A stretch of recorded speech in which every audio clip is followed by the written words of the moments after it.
nessa decisão do conflito. Por isso, toda essa preocupação com a imparcialidade, o distanciamento do juiz, na busca da verdade para se chegar à decisão. A justiça restaurativa procura alterar e deslocar profundamente esse paradigma.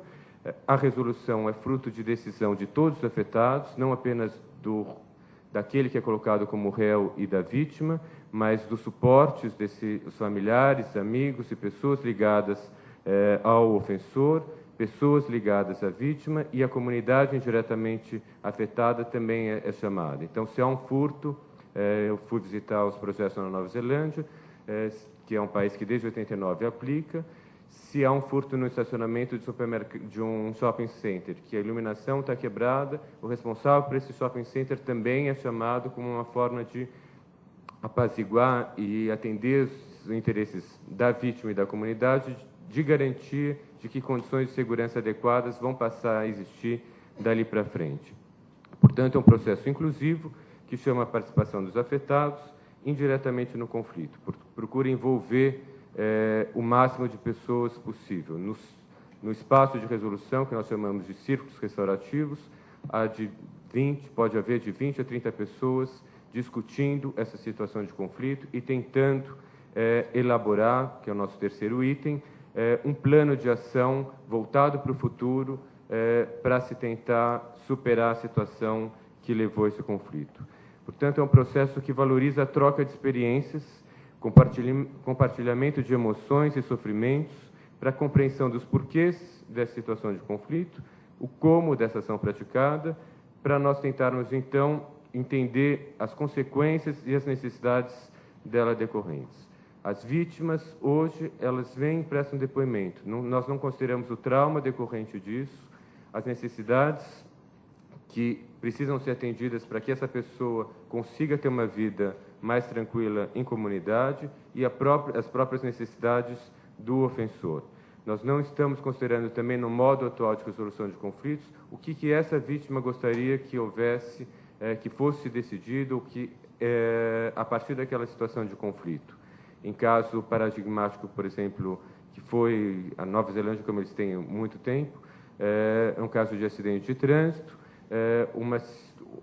dois rapazes estavam dirigindo um veículo e um deles faleceu, que estava presente no carro. A vítima, que era mãe de um desses meninos, quis que o motorista, como reparação do dano, que ele a visitasse semanalmente para ela poder lidar com o luto da perda do seu filho. Eles eram dois amigos, estavam dirigindo o carro, o motorista estava alcoolizado. Então, isso mostra o enorme repertório de possibilidades de decisão que nós não consideramos. Nós temos um repertório bastante restrito e que, num contexto de decisão coletiva, podem aparecer modos de resolução mais adequados às pessoas.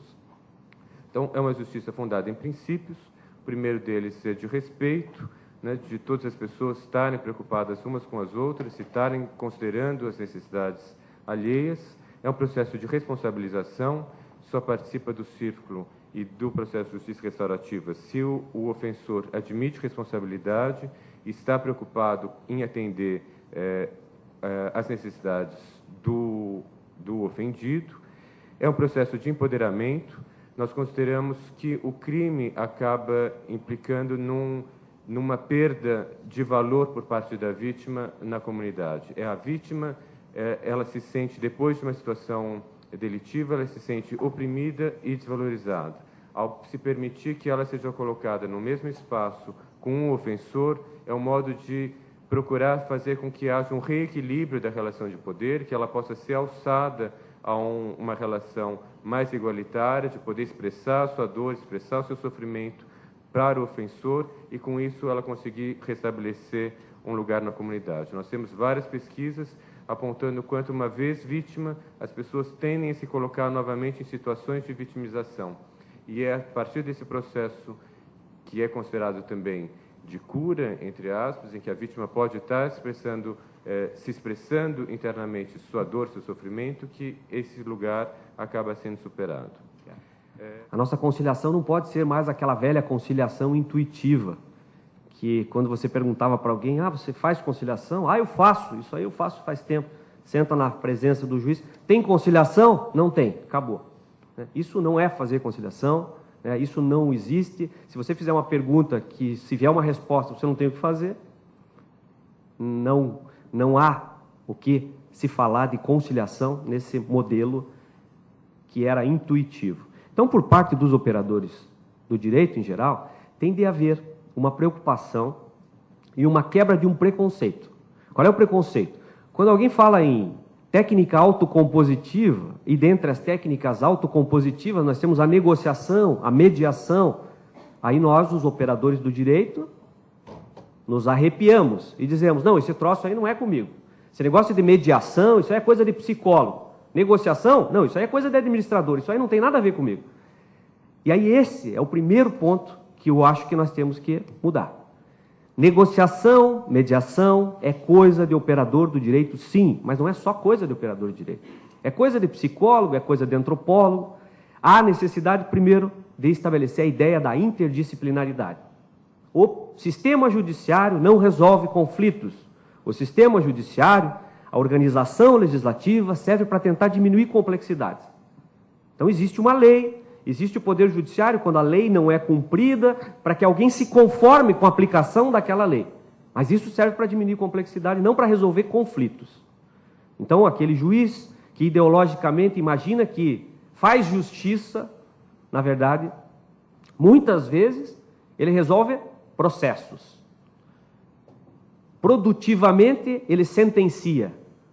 Mas será que ele está resolvendo conflitos? Essa é a primeira indagação que eu acho fundamental e que nós precisamos enfrentá-la.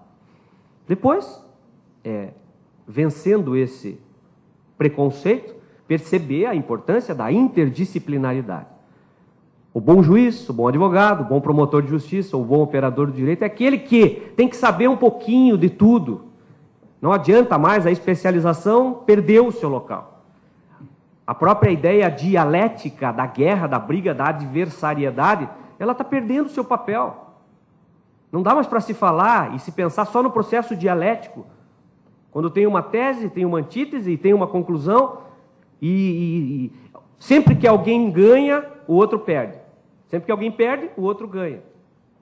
Tem que se pensar e tem que se procurar, imaginar uma forma de resolver o conflito e reconhecer que o Poder Judiciário tem limites para a resolução do conflito.